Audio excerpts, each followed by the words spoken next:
स्थानीय निर्वाचनमा पनि गठबन्धन बनाउने विषयमा प्रधानमन्त्री देउबा सहित गठबन्धनको छलफल। गठबन्धन नतोडिने समाजवादीका अध्यक्ष नेपालको दाबी। नेकपा एकीकृत समाजवादीका अध्यक्ष माधव कुमार नेपालले सत्ता गठबन्धन कुनै हालतमा नतोडिने दाबी गरेका छन्। एकीकृत समाजवादी निकट अनेरा सुब्युको रक्तदान कार्यक्रममा बोल्दै अध्यक्ष नेपालले सञ्चार माध्यममा आएको हल्लाको पछाडि नलाग्न आग्रह गर्दै गठबन्धन नटुट्ने बताएका हुन्। प्रधानमन्त्री शेरबहादुर देउबा र माओवादी केन्द्रका अध्यक्ष पुष्पकमल दाहालले भेटेर गठबन्धन बलियो बनाएर जाने विषयमा छलफल भएको उनले बताए। आगामी जेठमा हुने स्थानीय तहको चुनावमा पनि गठबन्धनका साथ जाने उनले बताए। हामी जनताका निम्ति राजनीति गरिरहेका छौँ। समाजवादको यात्रामा अगाडि बढिरहेका छौँ। 5 दलीय गठबन्धन निर्माण गरेका छौँ। दिनदिनै पत्रिकामा अनेक समाचार सुनेर कतिपयको दिमाग खराब हुने गरेका छ। दिमाग खराब गर्ने काम नगर्नुहोस्। यो गठबन्धन टुट्नेवाला छैन। कसैले टुटाउन खोजे पनि यो टुट्नेवाला छैन। अहिले भर्खरै मात्रै पनि हामीले नेपाली कांग्रेसका सभापति, देशका प्रधानमन्त्री शेरबहादुर देउवाजी, नेकपा माओवादी केन्द्रका अध्यक्ष पुष्पकमल दाहाल प्रचण्डजी र म आफै हामी तीनैजना बसेर अहिले भर्खरै छलफल गर्यौँ। पत्रिकामा आएका समाचारको बारेमा पनि सत्य तथ्यको कुरा के हो भन्ने कुराको बारेमा पनि छलफल चलायौँ। तर मनगढन्ते कुराहरू धेरै आएका रहेछ। यी सबै कुराहरूमा कुनै पनि सत्यता छैन। विचारबिनले वामपन्थी र लोकतान्त्रिक गठबन्धनले दक्षिणपन्थीमा तरङ्ग ल्याएको उनको भनाइ छ। साथै अध्यक्ष नेपालले आगामी दिनमा पनि देश गठबन्धनको यात्रामा अगाडि बढ्ने उल्लेख गरे। वर्तमान गठबन्धनले नेपालको व्यवस्था गलत दिशामा जानबाट रोकेको उनको ठम्याइ छ। तपाईलाई थाहा छ, हामीले एकपछि अर्को महत्त्वपूर्ण सफलता पनि हासिल गरेका छौँ।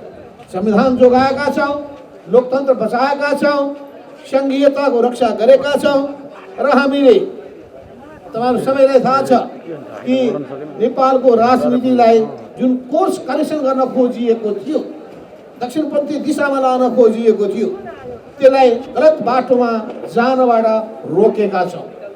अहिले त्यसै सिलसिलामा तपाईलाई थाहा छ, प्रतिसभा क्रियाशील हुनुपर्नेमा, त्यसलाई क्रियाशील बनाउनु पर्नेमा, जनताका र राष्ट्रका समस्याको बारेमा छलफल गर्ने थलोको रूपमा स्थापित गर्नुपर्नेमा त्यसमा बाधा व्यवधान खडा गर्दै संसदको अधिवेशन बैठकहरू हुनै नदिने, छलफल चल्नै नदिने, विध्वंसकारी भूमिका मात्र निर्वाह गर्ने, एमालेबाट संसद चल्न नदिने र गन्जगोल गरेर देशलाई गलत दिशामा लिने प्रयत्न भएको अध्यक्ष नेपालले आरोप लगाए। नेकपा क्रान्तिकारी माओवादीका नेता सीपी गजुरेलले एमसीसीका कारण सत्तारूढ गठबन्धन टुट्ने अवस्थामा पुगेको बताएका छन्। नेता गजुरेलले एमसीसीका कारण सत्तारूढ गठबन्धन अहिले टुट्ने कि भरे टुट्ने भन्ने अवस्थामा पुगेको बताएका हुन्। पार्टी निकट विद्यार्थी संगठन अनेरा सुब्यु क्रान्तिकारीले बुधबार काठमाडौँमा आयोजना गरेको एक कार्यक्रममा बोल्दै उनले कार्यपालिका, न्यायपालिका र व्यवस्थापिका राज्यका मुख्य 3 अङ्ग असफल भइसकेको दावी गरे। नेता गजुरेलले मुलुकको अर्थतन्त्र समेत कोल्याप्स हुने अवस्थामा पुगेको उल्लेख गर्दै यो सङ्कटबाट मुलुकलाई निकास दिन कम्युनिस्ट क्रान्तिकारीहरू सहकार्यका साथ अगाडि बढ्नुको विकल्प नरहेको बताए। यो प्रतिक्रियावादी सङ्कट असाध्यै गइरहेको छ। अहिले एमसीसीको सङ्कट लाग्नु, त्यही गठबन्धन अहिले टुट्ने हो कि भरे टुट्ने जस्तो भइरहेको छ। यहाँको कार्यपालिकामा सङ्कट छ, व्यवस्थापिकामा सङ्कट छ, उनीहरूले नै भन्छ। यो हामीले मात्रै भनेको होइन, यो प्रतिक्रियावादीहरूले पनि भन्न थाले। प्रतिक्रियावादीको एउटा हिस्साले के भन्छ भने सङ्कटै सङ्कट छ। उलीको बेलामा चाहिँ कार्यपालिकामा पनि सङ्कट आयो, व्यवस्थापिकामा पनि सङ्कट आयो। त्यतिखेर उनीहरूले के भन्यो भने अब हाम्रो न्यायपालिका बाँकी छ नि त, अब न्यायपालिकाले चाहिँ सबै कुरा जोगाउँछ भनेर भने र त्यही न्यायपालिकाले शेरबहादुर देउवालाई प्रधानमन्त्रीको नियुक्ति पनि दियो। र त्यो न्यायपालिकाको आज हालत हेर्नुहोस् त, सर्वोच्च अदालतको प्रधान न्यायाधीशको हालत कस्तो छ। उसैका आफ्नै न्यायाधीशहरूले चाहिँ तिम्रो बेन्चमा हामी काम गर्दैनौँ भनेर गरेको कैयौँ महिना भइसक्यो। वकिलहरूको दिनदिनै काम जुलुस गर्ने भइरहेको छ सर्वोच्च अदालत। नेता गजुरेलले दक्षिणपन्थी अवसरवादमा पतन भएकाले दाहाल र चन्दहरूसँग आफ्नो पार्टीले एकता गर्ने कुनै सम्भावना नरहेको बताए। प्रधानमन्त्री देउवाद्वारा गठबन्धनका नेतासँग एमसीसीमा संशोधन गर्नुपर्ने विषयको सूची माग, भू राजनैतिक द्वन्द्व ल्याउन खोजेको आरोप। प्रधानमन्त्री शेरबहादुर देउबा र नेकपा माओवादी केन्द्रका अध्यक्ष पुष्पकमल दाहालबीच भेटवार्ता भएको छ। प्रधानमन्त्री र अध्यक्ष दाहालबीच बुधबार दिउँसो बालुवाटारमा भेटवार्ता भएको हो। भेटमा स्थानीय तहको निर्वाचन, एमसीसी लगायतका विषयमा छलफल भएको बताइएको छ। भेटमा प्रधानमन्त्री देउबाले जेठ 4 गते स्थानीय तहको निर्वाचन मिति घोषणा गर्न लागेको जानकारी दाहाललाई गराएका छन्। त्यस्तै एमसीसीका विषयमा छिट्टै निष्कर्षमा पुग्नुपर्ने प्रधानमन्त्री देउबाको प्रस्ताव छ। दाहालले भने एमसीसीका विषयमा पार्टीमा फरक मत रहेकाले अहिले नै संसदमा टेबल गर्न समस्या हुने अवगत गराएका छन्। पछिल्लो समय एमसीसीको विषयलाई लिएर सत्ता गठबन्धन दलहरू बीच नै मत भिन्नता देखिएको छ। प्रधानमन्त्री देउबा जसरी पनि एमसीसी अगाडि बढाउने पक्षमा देखिएका छन् भने नेकपा माओवादी केन्द्र र नेकपा एकीकृत समाजवादी एमसीसी संशोधन नगरी कार्यान्वयन गर्न नसकिने अडानमा छन्। यसैबीच प्रधानमन्त्री देउबा र दाहालसँग भेट लगतै नेकपा एकीकृत समाजवादीका अध्यक्ष माधव कुमार नेपालले बालुवाटार पुगेर छलफल गरेका छन्। भेटमा सञ्चार मन्त्री ज्ञानेन्द्र बहादुर कार्की पनि सहभागी भएका थिए। प्रधानमन्त्री देउबाले मंगलबार मात्र निर्वाचन आयोगसँग जेठ 4 गते स्थानीय तहको निर्वाचन गर्ने मितिबारे छलफल गरेका थिए। अब बस्ने मन्त्री परिषदको बैठकले त्यसबारे निर्णय गर्ने र मिति घोषणा गर्ने देउबाको तयारी छ। सोही विषयमा 3 नेताबीच छलफल भएको बताइएको छ। सत्ता साझेदार नेकपा एकीकृत समाजवादीका महासचिव बेदुराम भुसालले सत्तारूढ गठबन्धनले बनाएको कार्यदलको अध्ययनपछि मात्र एमसीसीको विषयमा अगाडि बढ्ने बताएका छन्। महासचिव भुसालले एमसीसीलाई लिएर सत्तारूढ गठबन्धनमा भएका मतभेदहरू कार्यदलको निष्कर्षपछि समाप्त हुने बताएका हुन्। उनले स्थानीय चुनावको विषयलाई लिएर गठबन्धनमा कुनै विवाद नभएको पनि बताए। अहिलेको आजको स्थिति भन्ने हो भने चुनावको विषयलाई लिएर कुनै पनि खालको विवाद गठबन्धनभित्र छैन। हामीले सहमतिले नै जेठमा चुनाव गरौँ भनेर टुङ्गो गरेका हौँ। स्थानीय तहको चुनाव चाहिँ एमसीसीको बारेमा केही मतभेदहरू छन्, त्यसमा हामी अहिले पनि अध्ययनमै छौँ।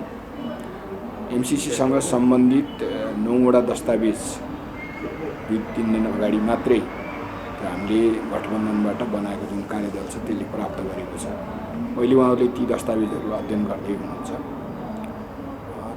त्यो अध्ययन गरिसकेपछि उहाँहरूले एउटा निष्कर्ष ल्याउनु होला र हामी त्यही अनुसार जाउँला भन्ने हो हाम्रो कुरा। र अझै उहाँहरूले लिइसक्नु भएको छैन। राष्ट्रिय प्रजातन्त्र पार्टीका पूर्व अध्यक्ष पशुपति शमशेर जबराले विदेशी सहायताको क्षेत्रमा मुलुकले र नेतृत्वले राष्ट्रिय हित अनुकूल छ वा छैन भन्ने कुराको सूक्ष्म विश्लेषण गर्न आवश्यक रहेको बताए। उनले एमसीसी संसदमा पठाएर मात्र पास हुने भएकाले त्यसबारेमा राष्ट्रको हित अनुसार काम अगाडि बढाउनु पर्ने बताए। चाहे परराष्ट्र नीतिमा होस्, विशेष गरी विदेशी सहायताको क्षेत्रमा मुलुकले नेतृत्वले कदम चाल्दा के गर्नुपर्छ भने कुनै चिज प्राप्त हुन गयो मुलुकलाई भने त्यो राष्ट्रिय हित अनुकूल छ कि छैन भनेर त्यसको चाहिँ सूक्ष्म विश्लेषण हुनुपर्दछ। अब एमसीसीलाई पनि हामीले हेर्दाखेरिमा जुनै कुरालाई के चाहे चीनले दिया होस्, चाहे हिन्दुस्तानले दिया होस्, चाहे अमेरिकाले दिया होस्, त्यो दिएको चिज राष्ट्रिय हित अनुकूल पार्ने कसरी भनेर छ कि छैन कसरी भनेर जाँचेर लिनुपर्छ। जबराले एमसीसीलाई संसदले गम्भीर अध्ययन गरेर मात्र अगाडि बढ्न सके देशको हित हुने बताए। सत्ता गठबन्धनले देशलाई भड्कालोमा पुर्याएको एमाले अध्यक्ष ओलीको आरोप। निर्वाचनका लागि सरकारलाई दबाब दिने पदाधिकारी बैठकको निर्णय।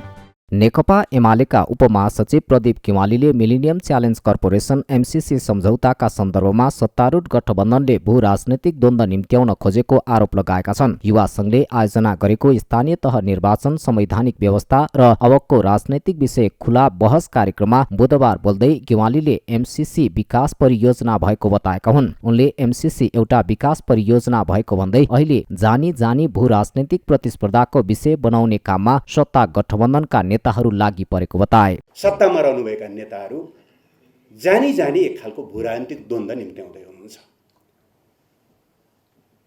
मैले हेर्दा एमसीसी परियोजना एउटा विकास परियोजना हो। त्यसलाई लिने कि नलिने नेपालको सार्वभौम संसदको, नेपालका राजनीतिक दलहरूको एउटा चाहिँ स्वैच्छिक च्वाइसको विषय हो। तर त्यो विषयलाई लिएर हामी सुनिरहेका छौँ, भर्चुअल मिटिङहरू भइरहेका छन्, विदेशीहरूको एडभाइस लिने खालका कुराहरू भइरहेका छन्। एउटा विकास परियोजनालाई जानी जानी भूराजनीतिक एउटा प्रतिस्पर्धाको विषय बनाउने काममा सत्ता गठबन्धनकै नेताहरू लागिरहनु भएको छ। मुलुक असाध्यै गम्भीर अवस्थातिर गइरहेको छ। यसमा म माननीय मिनेन्द्र रिजालको भनाइसँग 100% सहमत छु कि यसको निकास ताजा जनादेशबाट मात्रै हुन्छ। गेवालीले एमाले कसैको बैशाखी टेकेर चुनावमा नजाने भन्दै एक्लै लड्न तयार रहेको बताए। कार्यक्रममा सहभागी रहेका कङ्ग्रेस नेता मिनेन्द्र रिजाललाई संकेत गर्दै उनले नेपाली राजनीतिको फोहोर सुधार गर्नको लागि भए पनि आगामी तीनै तहका निर्वाचनमा नेपाली कङ्ग्रेस र नेकपा एमाले एक्लै लड्नुपर्ने धारणा राखे। जहाँसम्म स्थानीय तहको निर्वाचनको कुरा छ, अघि नै हामीले भन्यौँ समयमा हुनुपर्छ, कुनै बहानाबाजी स्वीकार्य छैन र नेकपा एमाले यसमा एक्लै लड्छ। हामीलाई चुनाव सामना गर्नका लागि अरू कसैको सहारा लिनुपर्ने, अरू कसैको बैशाखी टेक्नुपर्ने जरुरी छैन। हाम्रा लागि हामीले गरेका कामहरू हामीले काम गर्दै जाँदा जहाँ हामीलाई अवरोध सृजना गरियो र हामीलाई बाटो छेक्ने प्रयत्न भयो, ती तथ्यहरू नै जनताको मन जित्नका लागि पर्याप्त छन्। त्यसो भएर कहिलेकाहीँ ठट्टा हुन्छ नेपाली काङ्ग्रेसका साथीहरूसँग, हामी त गठबन्धन तोडौँला रे, तपाईँहरूले चाहिँ समाइदिनु भयो भने त अप्ठ्यारो भयो नि त भनेर साथीहरूले कहिलेकाहीँ चिन्ता गर्नुहुन्छ। म यहाँबाट यत्रो सारा क्यामेरालाई राखेर साक्षी राखेर भन्न चाहन्छु, नेकपा एमाले चुनाव एक्लै लड्छ। त्यसबाट तपाईँहरूले छोडिदिनु भयो भने पनि ती साथीहरूलाई बोकेर काँधमा धेरै निम्न मुडमा हामी छैनौँ। उनले स्थानीय तहको निर्वाचन नगर्नको लागि संविधानभित्रकै छिद्र पैलाउने काम भइरहेको बताए। नेता रिजालले एमालेलाई संसदको अवरोध खुलाएर निकास दिन पनि आग्रह गरे। उनले सभामुखसँग चित्त नबुझेको भए त्यसको पनि संवैधानिक बाटो रहेको स्पष्ट पारे। तपाईहरुले संसद बन्द गरेर संविधानलाई ताकत दिइरहनु भएको छैन। तपाईहरुलाई सभामुखको भूमिका चित्त बुझेन भने सभामुख यी बेठिक छन्, यिनलाई हटाइ पाऊँ पनि लेख्ने त व्यवस्था छ नि त संविधानले। त्यहाँ त्यो व्यवस्थामा जानुभयो हुन्थ्यो नि त, जानु भएन यसमा। त्यो व्यवस्थामा तपाईँहरूसँग मत नपुग्ला। तर लोकतन्त्र भनेको जित हार दुइटै हुन्छ नि त। जित्दा मात्रै मान्छु, हार्दा मान्दिनँ भने त पाइँदैन नि त। मेरो विचार आजको दिनमा बहुमतले जम्मा गर्न सकेन।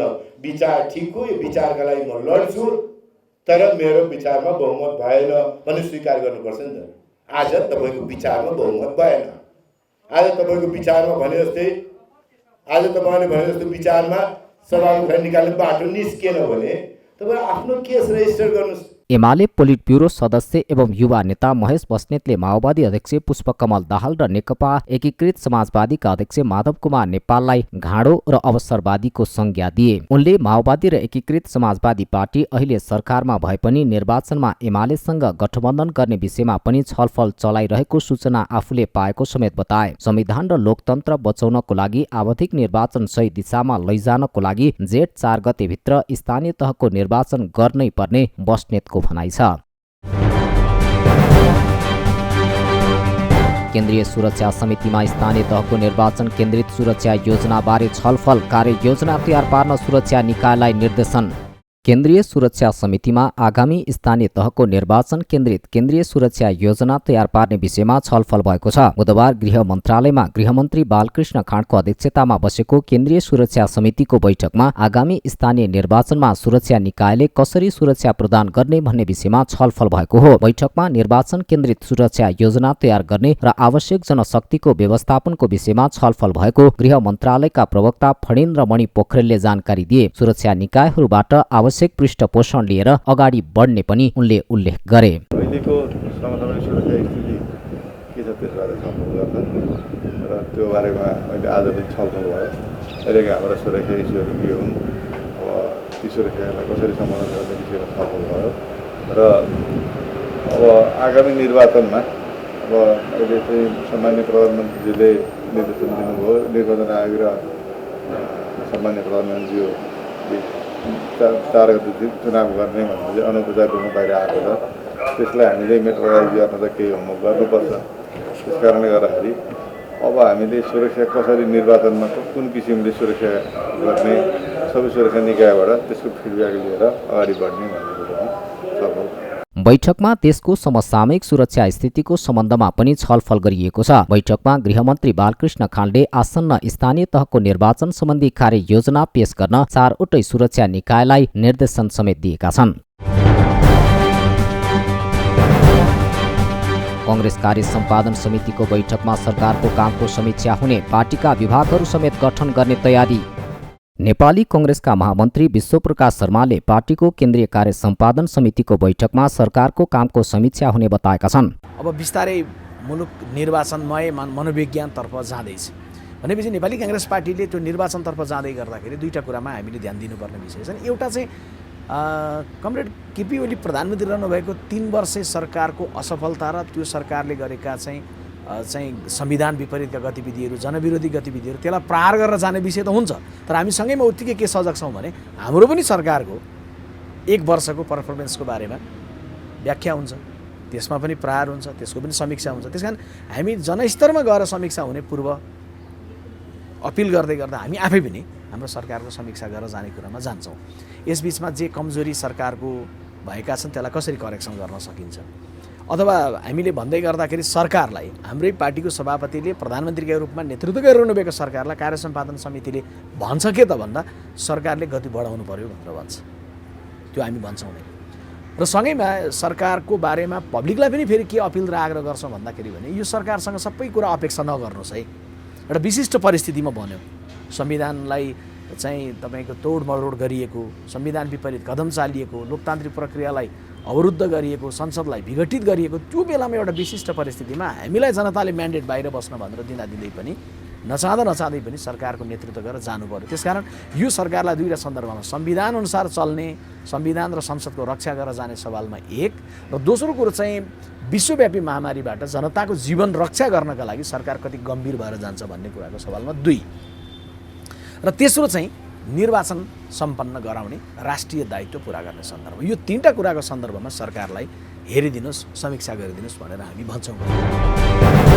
पेट्रोलियम पदार्थमा गरिएको मूल्य वृद्धि फिर्ता लिन माग गर्दै नेकपा क्रान्तिकारी माओवादी निकट विद्यार्थी संगठन अखिल क्रान्तिकारीले विरोध प्रदर्शन गरेको छ। बुधबार माइतीघर मण्डलामा अखिल क्रान्तिकारीले पेट्रोलियम पदार्थमा गरिएको मूल्य वृद्धि फिर्ता लिन माग गर्दै विरोध प्रदर्शन गरेको हो। विरोध प्रदर्शनमा बोल्दै अखिल क्रान्तिकारीका केन्द्रीय अध्यक्ष हरिकृष्ण गजुरेलले सरकारले पेट्रोलियम पदार्थमा जनताको ढाड सेक्ने गरी मूल्य वृद्धि गरेको उल्लेख गर्दै तत्काल फिर्ता लिनुपर्ने बताए। उनले कोरोना महामारीका बेलामा जनतालाई राहत दिनुपर्ने सरकारले बारम्बार पेट्रोलियम पदार्थको मूल्य वृद्धि गरी आहत दिने काम गरेको बताए। सांकेतिक रूपमा पटक पटक नेपाली जनताको ढाड सेक्ने गरी नेपाल सरकार र नेपाल आयल निगमले पेट्रोलियम पदार्थको मूल्य वृद्धि गरिराखेको विरोधमा हामीले यो सांकेतिक विरोध प्रदर्शन कार्यक्रम गरिराखेका छौँ।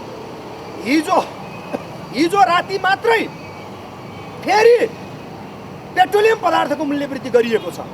अहिले पेट्रोलमा, डिजेल र मट्टीतेलमा 3 रुपियाँ बढाएर पेट्रोलमा 142 रुपियाँ पुर्याइएको छ। डिजेल र मट्टीतेलमा 125 रुपियाँ पुर्याइएको छ। प्रदर्शनमा अखिल क्रान्तिकारीकी केन्द्रीय उपाध्यक्ष सिलु नेउपानेले सरकारले जनताको भोक, रोग र अभाव नदेखि बारम्बार पेट्रोलियम पदार्थमा मूल्य वृद्धि गरेको बताइन्। उनले देउबा सरकारले कोरोना महामारीमा पेट्रोलियम पदार्थमा मूल्य वृद्धि गरी झनै मारमा पारेको बताइन्। यो लुटेरा सरकारले जनताको रोग देखेन, जनताको भोक देखेन, जनताको अभाव देखेन, जनताको विषम परिस्थिति देखेन। आज कोभिडको महामारीमा पनि शेरबहादुर देउवाले नेतृत्व गरेको सरकारले आज घिनलाग्दो काम गरिरहेको छ। यसले सरकारले बलात्कार दिइरहेको थियो नेपाली नागरिकहरूमाथि, सरकारले अभाव थपिरहेको थियो, सरकारले निर्वाचन समृद्धिको नाममा दिन त दियो, तर त्यो निर्वाचन कस्तो छ भन्दाखेरि घिनलाग्दो खेल छ। आज त्यही घिनलाग्दो खेल यो लुटेरा सरकारले दिने नाममा आज नेपाली जनतालाई फेरि पनि पेट्रोलियम पदार्थको मूल्य वृद्धि गरेर एउटा लाजमर्दो काम गरिरहेको छ। उपाध्यक्ष नेउपानेले पेट्रोलियम पदार्थमा बारम्बार मूल्य वृद्धि गर्नु लाजमर्दो भएको बताइन्। सरकारले मंगलबार रातिबाट लागू हुने गरी पेट्रोल, डिजेल र मट्टीतेलमा प्रति लिटर 3 रुपियाँ मूल्य वृद्धि गरेको थियो। नेपालमा परीक्षण गराएका मध्ये 80% ओमिक्रोन संक्रमण पुष्टि। ओमिक्रोनको सब भेरिएन्ट पनि सक्रिय रहेको भन्दै सावधानी अपनाउन आग्रह। नेपालमा थप 21 जनामा ओमिक्रोन संक्रमण पुष्टि भएको छ। स्वास्थ्य तथा जनसङ्ख्या मन्त्रालयका अनुसार 24 जनाको नमुना जिन सिक्वेन्सिङ गर्दा 21 जनामा ओमिक्रोन र 3 जनामा डेल्टा भेरिएन्ट देखिएको स्वास्थ्य मन्त्रालयले जनाएको हो। देशका 7वटै प्रदेशमा ओमिक्रोन भेरिएन्ट फैलिएको पुष्टि भएको मन्त्रालयको भनाइ छ। यसैबीच विश्व स्वास्थ्य संगठनले कोभिड-19 को नयाँ भेरिएन्ट ओमिक्रोनको सब भेरिएन्ट नेपाल सहितका देशहरूमा सक्रिय बन्न थालेको बताएको छ। मंगलबार विश्व स्वास्थ्य संगठनको कोभिड प्रतिकार्य टोलीका सदस्य डाक्टर बोरिस पाभलिनले ओमिक्रोनको सब भेरिएन्ट सह प्रजातीय BA.2 नेपाल सहित कतार, भारत, फिलिपिन्स र डेनमार्कमा सक्रिय बन्न थालेको बताएका हुन्। त्यस्तै बुधबार थप 3637 जनामा कोरोना संक्रमण देखिएको छ। देशभर 11582 जनाको नमुना परीक्षण गर्दा यी PCR-बाट 2205 र एन्टिजेनबाट 1432 जनामा संक्रमण देखिएको स्वास्थ्य तथा जनसङ्ख्या मन्त्रालयले जनाएको छ। काठमाडौँ उपत्यकाका 3 जिल्लामा 1123 संक्रमित फेला परेका छन्। उपत्यका मध्ये काठमाडौँमा 868, भक्तपुरमा 170 र ललितपुरमा 85 जनामा संक्रमण पुष्टि भएको छ। र धोबीखोला कोरिडोर खाली गर्ने सरकारको तयारी, सार्वजनिक स्थलहरूको अतिक्रमण हुन नदिन मन्त्री झाँक्रीको प्राधिकरणलाई निर्देशन। शहरी विकास मन्त्री रामकुमारी झाँक्रीले धोबीखोला करिडोर क्षेत्रमा भएको सडक अतिक्रमणको अनुगमन गरेकी छन्। सडक अतिक्रमण नगर्न पटक पटक सचेत गराउँदा पनि नमानेपछि बुधबार मन्त्री झाँक्री आफै सो करिडोरको अनुगमनमा गएकी हुन्। मन्त्री झाँक्रीले अनुगमनका क्रममा पनि सडक अतिक्रमण गर्ने काम नगर्न पुनः एकपटक सचेत गराएको बताइन्। अब पनि नमाने उनीहरूमाथि कानून बमोजिम कारबाही गर्ने उनको भनाइ छ। मन्त्री झाँक्रीले सार्वजनिक स्थलहरूको अतिक्रमण हुन नदिने गरी अनुगमन गर्न पनि उपत्यका विकास प्राधिकरणलाई निर्देशन दिन्। आज हामीले बिदाकै दिन भए पनि एकचोटि यसलाई हामीले अलिकति उहाँहरूलाई चाहिँ गएरै ठाउँमा सचेत गरौँ। यहाँ माइकिङ पनि गरेका छ, हामीले माइकिङ गऱ्यौँ, यस्तो अतिक्रमण नगर्नुहोस् भन्यौँ, सबै कुरा गरिरहेछौँ, तर उहाँहरूले मान्नु भएन र अहिले हामीले खालि सचेत गराएका छौँ। उहाँहरूले आफ्नो सामग्री निकाल्नुहोस् भनेका छौँ। अब त्यसपछि पनि मान्नु भएन भने कानुन बमोजिमको कारबाही पनि हुन्छ। नियम अनुगमन त भइ नै रहन्छ, किनभने उपत्यका विकास प्राधिकरणलाई अनुगमन गर्ने अथोरिटी पनि छ।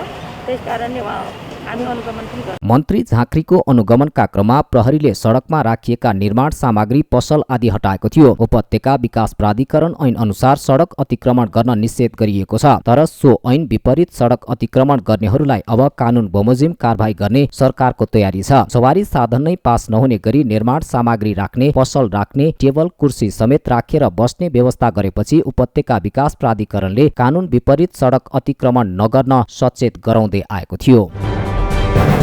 तामाङ समुदायको विशेष पर्व सोनाम ल्होसार बुधबार देशैभर मनाइएको छ। काठमाडौँ सहित देशभरका विभिन्न स्थानमा तामाङ समुदायले ल्होसार पर्व मनाएका हुन्। काठमाडौँको टुणीखेलमा हरेक वर्ष ल्होसारको रौनकता छाउने भए पनि यस वर्ष भने कोरोना महामारीलाई मध्यनजर गर्दै सांस्कृतिक कार्यक्रम हुन सकेन। गत वर्षहरूमा ल्होसारको रौनक फरक भए पनि यस वर्ष टुणीखेलमा कुनै कार्यक्रम नरहेकाले नरमाइलो लागेको टुणीखेल पुगेकाहरू बताउँछन्। कोरोना भाइरसका कारण यस वर्ष घरमा पनि मानिसहरू भेला भएर राम्रोसँग मनाउन नपाएको उनीहरूको भनाइ छ। सांस्कृतिक कार्यक्रम गर्नै पर्छ भन्ने नभए पनि सधैँ गरिरहेको तर यस वर्ष नहुँदा नरमाइलो लागेको उनीहरूको भनाइ छ। पहिला पहिला राम्रो हुन्थे, अब यसपालि चाहिँ कोरोनादेखि चाहिँ कोरोनाले गरेर भएन।